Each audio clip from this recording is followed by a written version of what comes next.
Hello and welcome into another episode of Locked On Wolves. Today on the show, reviewing Anthony Edwards' season where he unequivocally improved this year and a couple surprising areas where he actually didn't get any better and where he needs to grow next year. It's all coming next.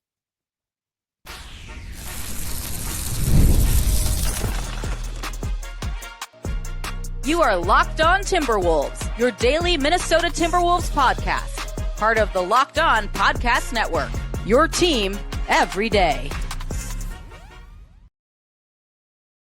Hello and welcome to the Locked On Wolves podcast, part of the Locked On Podcast Network, your team every day. My name is Ben Beecken. I'm the host of Locked On Wolves. Today's episode is brought to us by our friends at FanDuel. Right now, new customers can get $200 in bonus bets when your first $5 bet wins. Happy Friday, everybody. Happy weekend.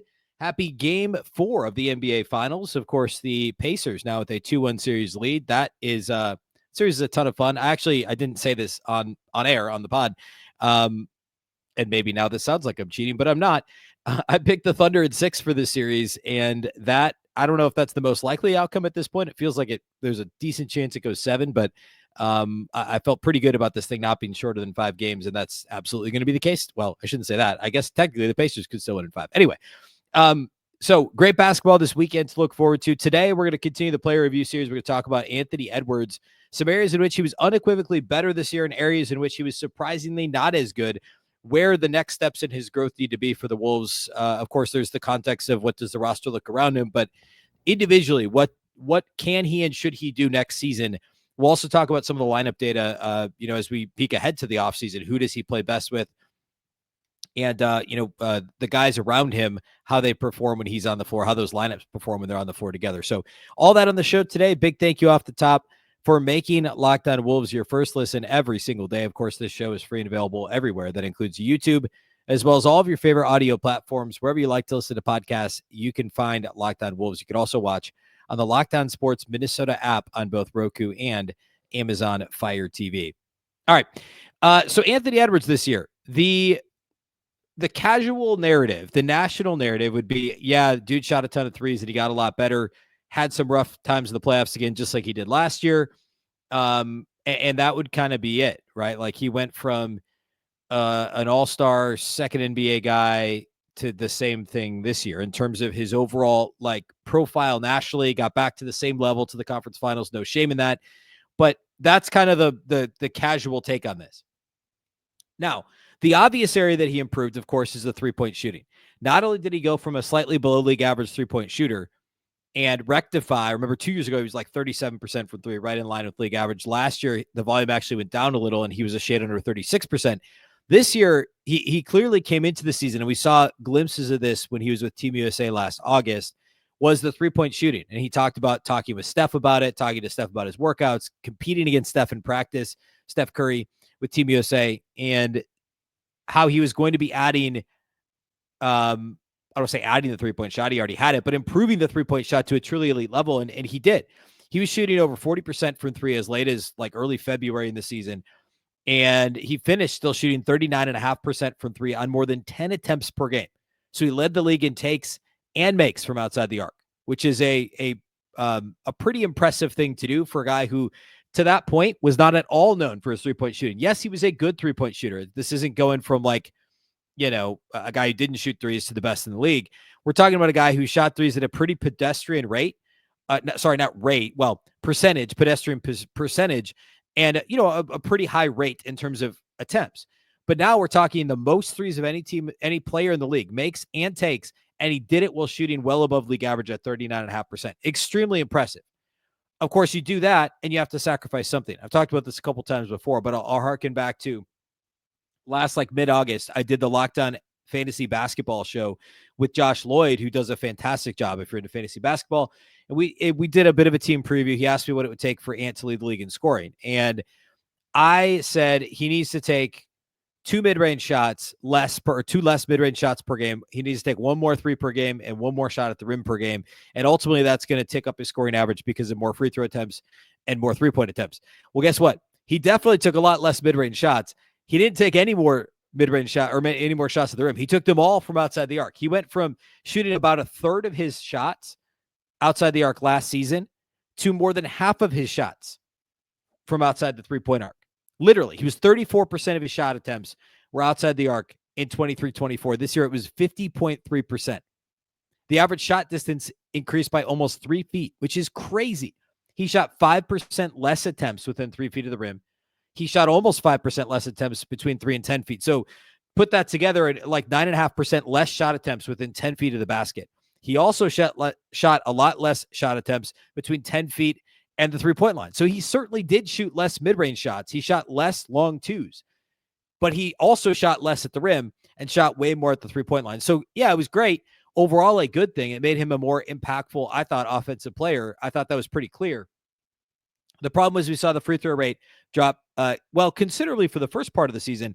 It picked up dramatically after about, we'll call it the All-Star break. It wasn't as much January 1st. It was a little bit later. There were a lot of Wolves things that shifted right around Jan 1, and the calendar is a convenient marker for that. But it's true. Like, that's basically when things, there's that Pistons loss right after New Year's. And really after that, things picked up for the Wolves. They started offensive rebounding. The defense got better. Ants was a little bit later when it came to getting to the free throw line more frequently.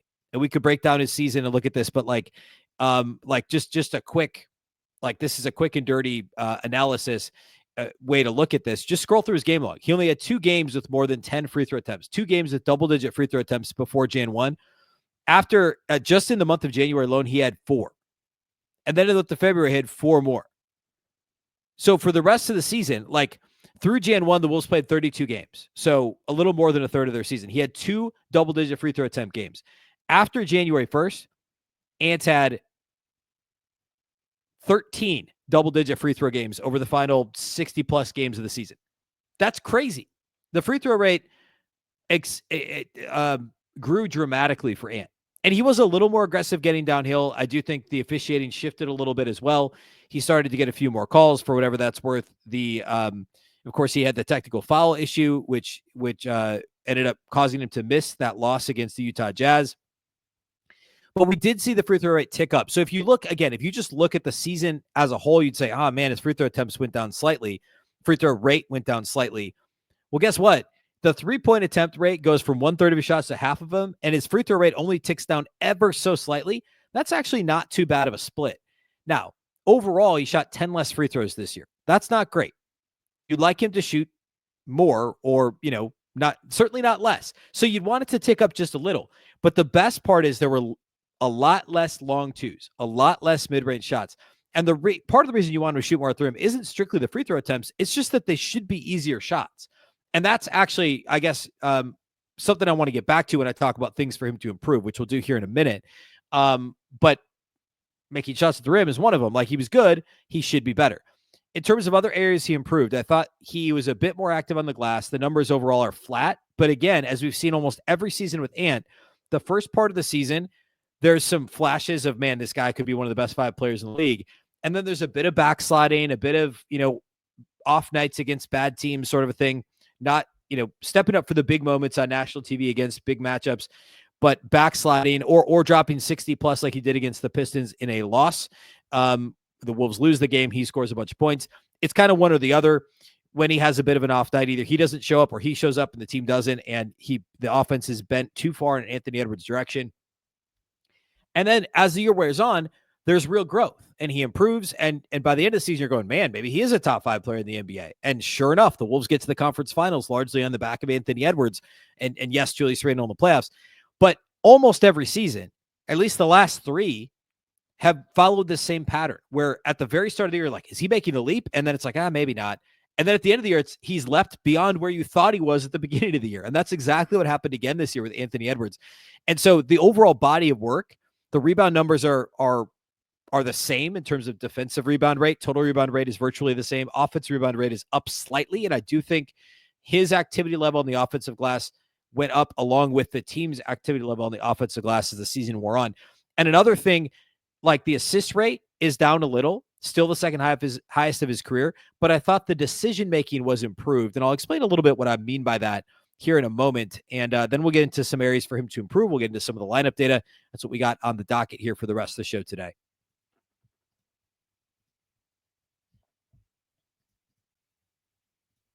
Today's episode of Locked On Wolves is brought to us by our friends at OLIPOP. OLIPOP is a new kind of soda made for people who love the classic taste of soda but want something that supports their health. With just 2 to 5 grams of sugar and 9 grams of prebiotic fiber in every can, OLIPOP is reimagining soda in a way that is better for your gut. Traditional sodas are loaded with sugar, like 39 grams in a regular Coke or 44 grams in an orange Fanta. OLIPOP flips that script with just a fraction of the sugar, no artificial sweeteners, and gut-friendly ingredients like OliSmart, a blend shown to support digestive and overall health. It's soda that tastes like the real thing, but actually does something good for your body. And I'll tell you what, I had a grape one the other day. In fact, I'm gonna crack open a grape one right now, if you don't mind. And grape so far is my favorite flavor, and it's fantastic.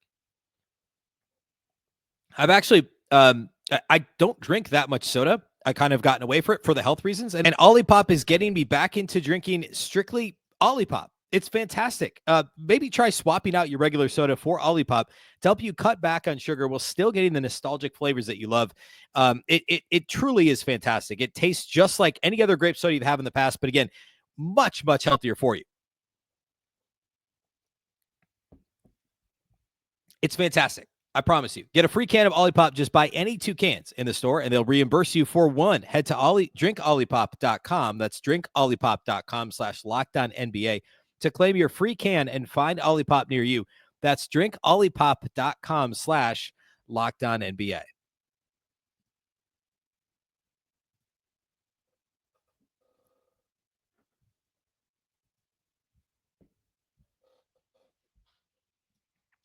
All right. So continuing the Anthony Edwards conversation. The playmaking piece of what Ant brings to the table, I thought improved this year. And I know the assist rate isn't up, and it's important to point that out.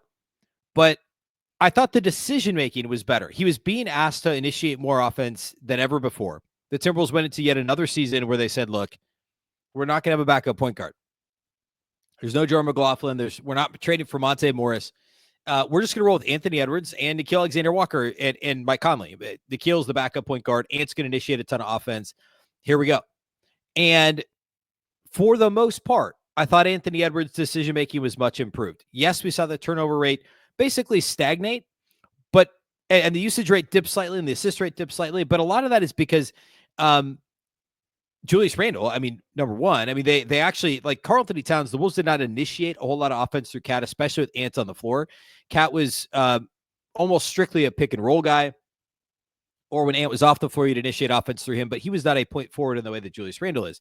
So with Julius Randle on the roster, part of my concern was it would turn into a my turn, your turn situation on offense. And there was a little bit of that, especially early in the season. But there was also a lot of Julius Randle just running the show, almost as a point guard, as a point forward, as it were.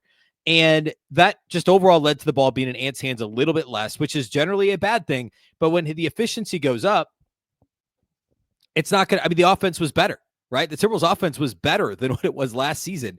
Depending on where you look, like I mean, we can use this Basketball Reference. The Timberwolves had the 8th best offense in the league, according to Basketball Reference's offensive rating. And last season with Cat on the team, it was 16th. I'm not saying that it's because of Randle over Cat. A big part of it is because Ant just was a better overall offensive player. The decision-making, even if it didn't lead to necessarily a higher assist rate. In fact, I'd be willing to bet, and I'm not sure if like you can get this on Second Spectrum or something, but I bet the hockey assist rate, the pass to an assist, the pass that led to a pass that led to a bucket. Again, a hockey assist is a good term for a Minnesota audience. That I guarantee you those numbers were up for Anthony Edwards because of that decision-making being crisp and on point, making the pass that leads to the score, taking a couple hard dribbles, kicking it to the corner that then goes to the slot for a Nickeil 3 or a Jaden 3. Those guys shot really well from above the break this year. I do think that was something Anthony Edwards did a lot better this season. And again, the turnover rate and the usage rate were essentially flat. So the assist rate dropping just a little isn't the end of the world. And again, a lot of the other stuff, the rebound rate, is roughly the same as well. The free throw percentage was the same. It was very much a similar season for Anthony Edwards, just with a little bit of growth in terms of the decision-making in offense, and then obviously the growth when it comes to taking and making more threes. He went from trending down each of the last 3 seasons in three-point rate to shooting, skyrocketing way up past half his shot attempts coming from 3. Now, if we could find the best of both worlds and take, what did he shoot? Like 16% of his shots were between 10 feet and the the 3-point arc. It's great that he has that in his bag and he can pull out a mid-range jumper when he needs to, clutch situation, whatever. That's awesome. But on any given night, if that turns from a mid-range jumper to keep the defense honest, instead of 2 of those a game, if you can shoot 1 a game, I'm trying to pull another one out of his shot arsenal per game and turn that into a rim attempt, which maybe gets him free throw attempts or an and one, because he was way up there in terms of and ones again, league wide. That would be awesome. That'd be so much better for and for the Timberwolves as a whole. And I think that's a reasonable goal for Anthony Edwards. In terms of areas to improve, we talked about assist rate. Again, I don't think there was anything, obviously wrong with the way Anthony Edwards passed the basketball this year. There were some telegraph passes, a little bit more of that maybe, but I think overall, that's just a thing that will naturally come up as the Wolves get better offensively and as Ant continues to be a better decision maker. The defense, I thought, wasn't quite as good on the ball. I actually think he continues to improve incrementally off the ball. That's always been the bugaboo for Anthony Edwards, is he gets a bit distracted off the ball. He can get back cut on. There were certainly issues, in the playoffs. We saw this, like where Ant would get back cut. They tried moving him away from the ball to save him some reps, essentially give him an extra breather, because so much is going through him on the offensive end. And I fully support that. The problem is when he's on the ball, he's actually really good. He's locked in. And when he's off the ball, he's not all the time. This year, I thought the off-ball stuff wasn't necessarily worse. Again, I think it may have actually been incrementally better. I think he was slightly worse on the ball. And I don't know how much of that is, like, it shouldn't be anything related to age, wear, and tear yet. I mean, he's I guess he's played 79 games in the regular season and a full playoff slate each of the last 3 years, but he's 23. So I don't think it's like he's wearing down or anything like that. Maybe in season, there's a little bit of that, and saving his, picking his spots. It's not quite, 40-year-old LeBron level where he like literally will take entire games off defensively. And then all of a sudden he's just like the best defensive player on the floor randomly for a few possessions. Not randomly. It's definitely by design for LeBron, but I do think the consistency there, don't get me wrong. He's a better defensive player than almost any other superstar in the league. Obviously this side of Wemby, like he's put him up against I would argue he's a better on-ball defender than SGA, and SGA can be good. I think Ant's better on the ball. SGA is probably a better team defender off the ball. Obviously, that team's defense is incredible. And I don't want to just strictly compare him to SGA, but that's an area that I think he needs to continue to be very good, because he has this reputation now as like a legit two-way player, a legit two-way star.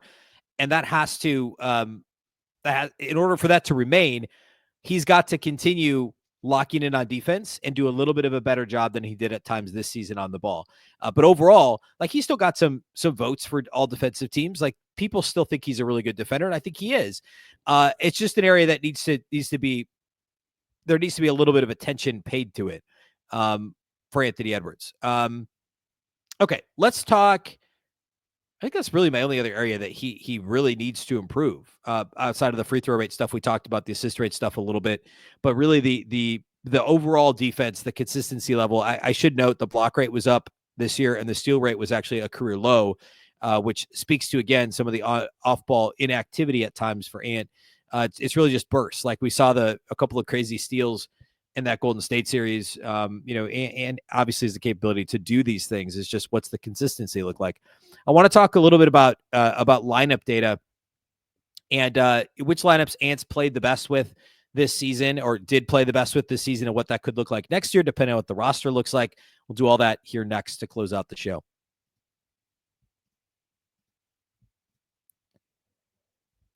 Today's episode of Locked On Wolves is brought to us by our title sponsors over at FanDuel. The NBA playoffs and now the finals are in full swing, and every night delivers highlight-worthy performances, major momentum shifts, and can't-miss moments, whether it's a game-winning shot or a breakout player. There's never been a better time to get in on the action. FanDuel makes it easy to stay in the game before tip-off and live.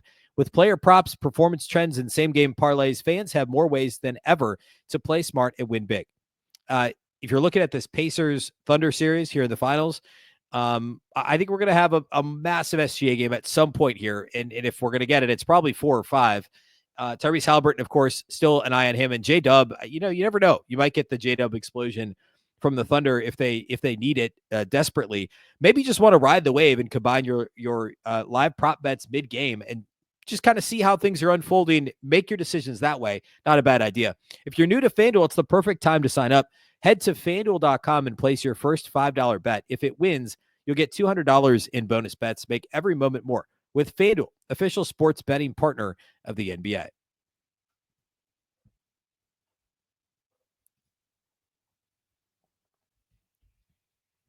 Okay.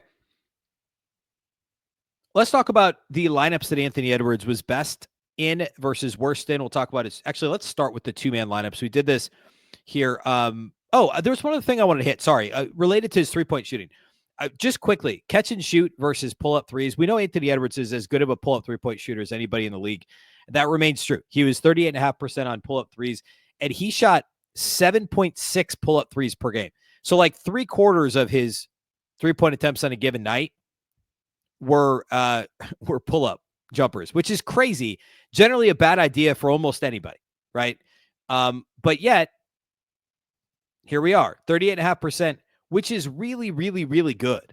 I'm gonna like for context, I'm trying to think like who's another good example of somebody who has a high volume of catch and shoot 3-point shots. Like we'll look at of anybody that shot more than pull up. Anybody in the league that shot more than 5 pull-up threes per game. First of all, Ant shot the most, obviously. The only other one that was close, Trae Young shot 7 per game. Of guys that shot 5 or more pull-up threes in a game, or per game, I should say, Jordan Poole, believe it or not, was the only player with a higher percentage, 39.1%. Ant, 38.5%. That's ahead of Tyrese Haliburton. It's ahead of Steph Curry. They're both in the 36, 37% range. Actually, it goes Haliburton, Curry, Luka Doncic, Dame Lillard are the next guys on the list. Donovan Mitchell's on the list. Trae Young's only 34% on 7 per game. Again, Ant is 38.5% on 7.6 pull-up threes per game, which is crazy. As great as that is, he is also a 42.1% catch and shoot 3-point shooter. Now, he only shot 2.6 of those per game because he was shooting, again, 3/4 of his 3-point shots were pull-up jumpers. And there were actually, Nikhil, Mike Conley, and Jalen Clark were all better catch and shoot. Obviously, Clark's is shorter volume, but all better catch and shoot 3-point guys this season. If you look at league wide, where does that rank? It's obviously going to be a little bit lower because of what I just stated. Like even on the Wolves, there's a bunch of guys who are better. Like Ant wouldn't even be in the top. Let's say he was. Oh, I guess he would be. I guess he's like he's roughly 20th in the league in catch and shoot 3-point percentage. Again, behind Nikhil and Mike Conley. But he's like 42% catch and shoot threes. That's really, really good. So this dude's good regardless of where he's shooting his threes. I'd like him to get more catch and shoot opportunities. We could talk about playing off the ball, and that's where Rob Dillingham comes in. We talked about this last week when we did the Dillingham review. Is if Dillingham becomes this on-ball terror like people think he can, if he could be Lou Williams, if he could be Jamal Crawford, whatever, then that turns Ant into more catch and shoot opportunities, more plays run for him to catch and shoot off of pin downs. And, Julius Randle plays into that as well. And we'll see what the rest of the offseason looks like. But I'd love more catch and shoot opportunities for Ant to continue to kind of shore up his 3-point percentage with some of those extra chances that he might get. In terms of lineup data, Anthony Edwards' best two-man pairing this season was with, you'll never guess, well, you'd eventually guess, but not in your first 3 guesses, I bet, Nickeil Alexander-Walker. Alexander-Walker and Ant together were a plus 6.9. And by the way, that's only number 9 on the Wolves in terms of two-man pairing net ratings. So Ant's best was number 9. His next best is number 10 on the team, and that's with Gobert. And then right after that, it's with Nas. 6.6 point net rating with Gobert and 6.1 with Nas. And then it skips down a little bit before you get to DiVincenzo at under 5, and then down at Conley as well. So I think it's interesting, first of all, that Anthony Nikhil are that high. And my guess is it takes some of the playmaking stress off of Anthony Edwards when Nikhil's on the floor. And also Nikhil's a really good outlet when Ant does have the ball in his hands in terms of a catch and shoot guy. Both he and Mike Conley are the 2 best catch and shoot 3-point guys on the team. Alexander Walker and Conley are. And they're the other 2 guys that initiate offense. So those 2 and Anthony Edwards. When you look at the broader context of 5-man lineups, there's a little bit of a trend that it appears with big men, and it's exactly what you'd expect. And I'm filtering these specifically by Ant lineups. But with Gobert on the floor, the defense is better, and with Nas on the floor, the offense is better. When they're both on the floor, those kind of tend to be the Wolves' best lineups, which yes says a little bit about Julius Randle, but like every single Nas Gobert lineup is 80th percentile and greater on both sides of the floor with Ant. Ant plus Gobert and Nas. The Ant with Nas at center lineups are not good. They're all like in the 20s and 30s percentile.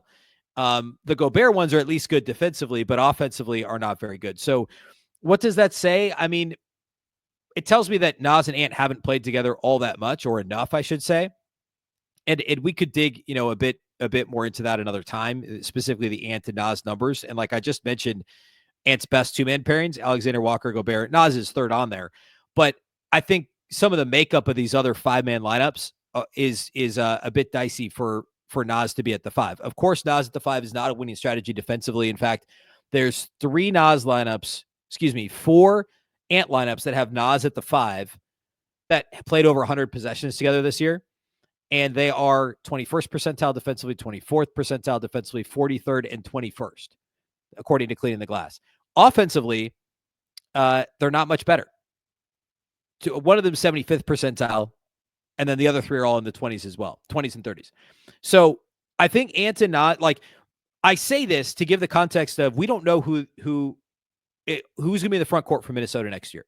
Gobert's under contract. The Kevin Durant trade rumors floating around. We talked about this yesterday. Is there a chance he's traded? There's definitely a chance. Nas and Julius Randle with player options. They both likely opt in. Could one of them be traded? Probably not Nas, possibly Randle. Could Nas opt out and look for a big payday from like the Nets? Possibly. We just don't know what that combination is going to look like. And I think the Wolves undoubtedly are looking at this data and saying, all right, who's our best big to pair with Anthony Edwards? And also projecting it forward. Like, there's probably more to learn, like more that we don't know about Nas with Ant, Nas at the 5 with Ant in small ball lineups, and even Randle with Ant. We kind of already have 3 seasons of data with Gobert at the 5 and Ant to know what we're going to get there. We're going to get a really good defense and spotty offense and chemistry between Ant and Gobert that is sometimes good and a lot of the times is just kind of okay. So I'm not at all saying that, like, suggesting they should or will trade Gobert. I'm just saying that the context really more specifically to Nas, where there's a real decision to be made, I think that's pretty interesting. And if you don't feel like Ant with Nas at the 5 is a viable lineup based on the data we have from last year, it's not really. Do you need Rudy Gobert or a Rudy Gobert substitute instead of going into the year with just Nas and Randle and some other third big? That would make me a little bit nervous. And obviously Kevin Durant at that point is a 4 if you acquire Kevin Durant. That's, several steps down this path now, but it's all linked, right? This is all context the Wolves front office has to look at. How does Ant play with Nas? Ant plays much better with Nas at the 4 than he does at the 5. Could that change if they play more together? I don't know, but I thought it was pretty interesting stuff in the data. And obviously, the Wolves' most used lineups all include Anthony Edwards. He played the most minutes on the team by far. But still, I think it's pretty interesting stuff. So overall for the season for Ant, way more good than bad. In fact, there's nothing that I would say is bad. The technical foul thing, I guess, is bad. I didn't really talk about that, but like that's got to get fixed. The attitude is not the right word.